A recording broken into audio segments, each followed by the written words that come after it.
महाराज जी, वृंदावन मथुरा में जो कोई नया व्यक्ति आए उसको दर्शन या संत दर्शन करते समय किन बातों का विशेष ध्यान रखना चाहिए? सबसे पहली बात तो यह है कि नाम नहीं छूटना चाहिए, क्योंकि यही आपकी बुद्धि को शुद्ध रखेगा। और यहाँ किसी के भी दोष दर्शन न करें। वैष्णव धाम में किसी के भी दोष दर्शन न करना, और दोष दर्शन न कहना, और दोष की बातें न सुनना, ये हम सबसे पहला नियम ले। और दूसरी बात, धाम आदि में है जैसे हम आवे तो हमको जो गृहस्थी के भोग विलासिता है वो नहीं करनी चाहिए। अब घर गृहस्थी में तो सब भोगते ही हो, जब धाम आए हो तो ब्रह्मचर्य से रहो। 6 दिन रहो, 2 दिन 4 दिन ब्रह्मचर्य से रहो, और अपने धन की कमाई का ही भोजन पावे। कहीं भी हलवा पूड़ी बटरा हो ना पावे।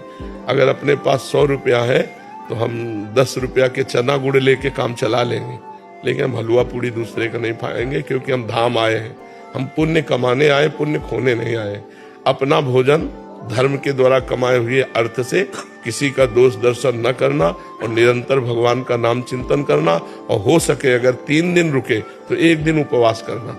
और यहाँ अगर हो सके तो आपको ऐसा लगता हो कि 10 रुपया हमारे पास है जो हम दान पुण्य कर सकते हैं, तो 10 रुपया के 1 किलो बाजरा, आधा किलो बाजरा जो भी मिलता हो ले लिया और पक्षियों में डाल दिया, तो कितने लोग, कितने मतलब पक्षियों का पेट भर जाएगा। कुछ न कुछ परोपकार करना चाहिए, कुछ न कुछ दान पुण्य करना चाहिए। धाम में आकर के कोई जान ना पावे, छपाओ मती, छुपा के कोई नहीं जान पाया, और आप पुण्य करके चले गए, नाम जप करके यहाँ चले गए, कोई अपराध नहीं किया, तो आपको भगवत प्राप्ति में सहयोग करेगा। ये आपके दुखों को मिटा करके सुख प्रदान। बहुत जगह भंडारे हैं, यहाँ रास्ते में कोई हलवा पूड़ी नहीं, कदापि नहीं। आपको लेने का अधिकार नहीं। आप गृहस्थ हैं, आप खुद कमाते हैं, तो ऐसे करने का अधिकार नहीं, ऐसे करने का अधिकार। यदि आपको ऐसा लगता है कि हम पा लेते हैं तो निकालो 20 रुपया 50 रुपया उसके पास रखो, वहीं रख दो और छोड़ के चले आओ।